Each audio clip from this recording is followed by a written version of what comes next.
জাদুকাটায় পরিবেশ ধ্বংসী সেভ মেশিনে খনিজ বালি পাথর উত্তোলন, চাঁদাবাজি বন্ধের দাবিতে মানববন্ধন। সীমান্ত নদী জাদুকাটায় পরিবেশ ধ্বংসী সেভ মেশিনে নদীর পাড় কেটে খনিজ বালি পাথর উত্তোলন বন্ধকরণ সহ জাদুকাটা নৌপথে নৌযান থেকে সব ধরনের চাঁদাবাজি বন্ধের দাবিতে মানববন্ধন ও প্রতিবাদ সমাবেশ অনুষ্ঠিত হয়েছে। শনিবার বিকেলে সুনামগঞ্জের তাহিরপুরের জাদুকাটা নদীর তীরে মানববন্ধন ও প্রতিবাদ সমাবেশ অনুষ্ঠিত হয়। পরিবেশ প্রতিবেশ প্রকৃতির ভারসাম্য সংরক্ষণের লক্ষ্যে সীমান্ত নদী জাদুকাটার দু তীর জুড়ে দিবারাত্রি পার কেটে পরিবেশ ধ্বংসী সেভ মেশিনে প্রতিনিয়ত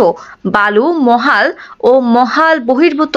সীমানায় খনিজ বালি পাথর চুরি, লুটপাট, বালি পাথর বাহী নৌযান থেকে চাঁদাবাজি বন্ধের দাবিতে শ্রমিক কল্যাণ ফেডারেশন সুনামগঞ্জ জেলা শাখার আয়োজনে ওই মানববন্ধন ও প্রতিবাদ সমাবেশ অনুষ্ঠিত হয়েছে। মানববন্ধন শেষে প্রতিবাদ সমাবেশে বক্তারা বলেন, জাদুকাটা নদীর তীর কাটার সাথে জড়িত সকল বালি পাথর খেকো চক্রদের আইনের আওতায় এনে তাদের শাস্তি নিশ্চিত করতে হবে। এই জেলার মানুষ শান্তিপ্রিয় মানুষ। চোখের সামনে এমন নদীর পাড় কেটে শত শত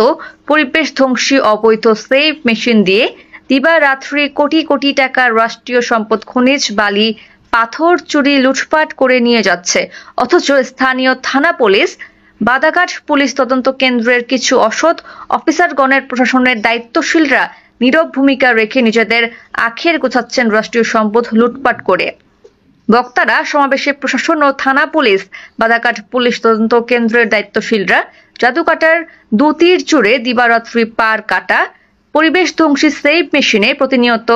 বালি মহাল বহির্ভূত সীমানায় খনিজ বালি পাথর চুরি, লুটপাট, বালি পাথরবাহী নৌযান থেকে চাঁদাবাজি বন্ধে দ্রুত পদক্ষেপ না নিলে জেলার সকল শ্রমিক জনতাকে সাথে নিয়ে ঐক্যবদ্ধভাবে কঠোর আন্দোলন কর্মসূচির ডাক দেওয়া হবে বলে হুঁশিয়ারি প্রদান করেন। প্রতিবাদ সমাবেশে বক্তারা পরিবেশ ধ্বংসী সেভ মেশিনে ও নদীর পাড় কেটে বাইল পাথর লুটে চুরিতে তাহিরপুর থানা ওসি দেলোয়ারের গোপন মদত রয়েছে বলেও ইঙ্গিত প্রদান করেন, যে কারণে রয়্যালটি আদায়ের সাথে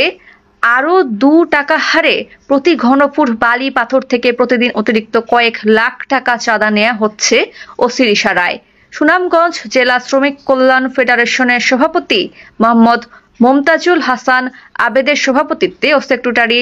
লুৎফর রহমানের দুলালের সঞ্চালনায় মানববন্ধন শেষে প্রতিবাদ সমাবেশে বক্তব্য রাখেন শ্রমিক কল্যাণ ফেডারেশনের উপদেষ্টা অধ্যাপক আব্দুল্লাহ, সংগঠনের সুনামগঞ্জ পৌর কমিটির সভাপতি জসিম উদ্দিন, সদর উপজেলা কমিটির সভাপতি কাজী হাসান আলী মাস্টার, তাহিরপুর উপজেলা শাখার সভাপতি আব্দুল আলিম ইমতিয়াজ, আব্দুস শহীদ গাজী, ফরিদ উদ্দিন, আবিকুল হক প্রমুখ।